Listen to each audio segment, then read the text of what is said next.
Women's suffrage was a major debate in the United States from 1848 until the passage of the 19th Amendment in 1920. Many Americans debated over whether women deserved a right to vote, and emotions grew heated. In one major city, Chicago, the movement grew very strong. Suffrage clubs such as the Women's City Club, the Women's World Fair, and the Alpha Suffrage Club sprang up. Founded by women, they were focused on putting the ideas and work of women out into the public and, most importantly, earning the right to vote. Because of their unprecedented work and conviction, they were able to put aside a tradition many generations old, male-only voting.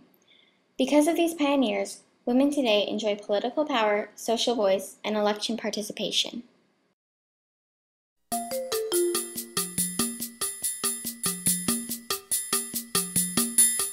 I say let us put man and a woman together to find out which one is smarter.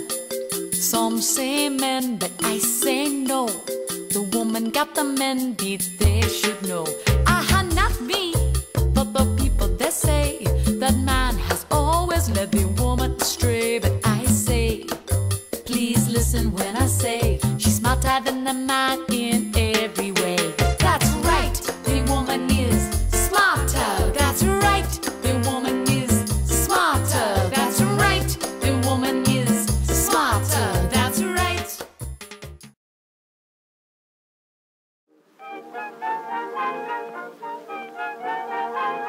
When I was just a little kid, I had a million toys. In the United States, up until the 1920s, women did not have a voice, did not have power, and could not debate.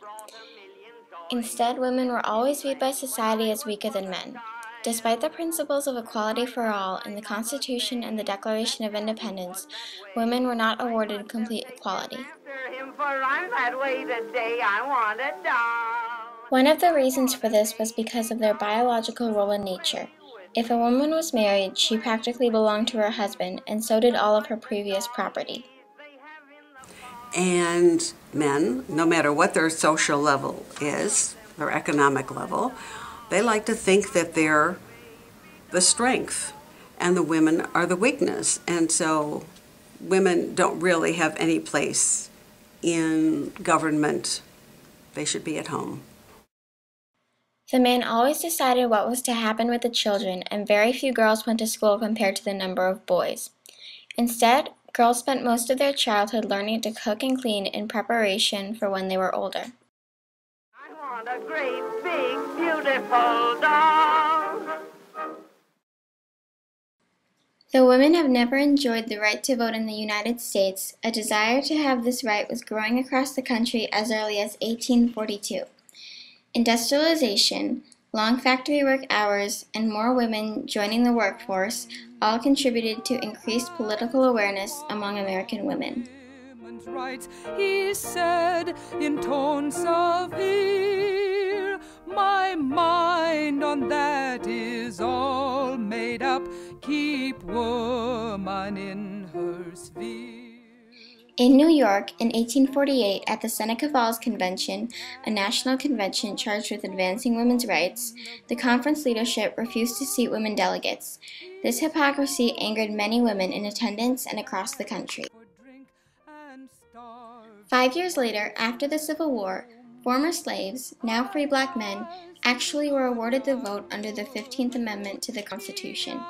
This was a great step forward, but women continued to wait. This made many activist women across the country angry, and some of them, such as Susan B. Anthony, refused to follow civil disobedience laws of the time, stoking the fires of women's rights in their cities. But not everyone was angry. Other women, like Lucy Stone, didn't rebel and stated that if black men were awarded the right to vote, the same would soon happen with women. By the late 1910s, the women's suffrage movement had made big gains in many states, especially the new Western ones where political bodies were less conservative. Women in America prior to 1920 used many strategies for winning support from politicians of the time. Some of those strategies included peaceful marches, petitions, newsletters, and regular neighborhood meetings. Leaders of the national movement, like Susan B. Anthony, Belle Squire, and Elizabeth Stanton, used aggressive debate styles but always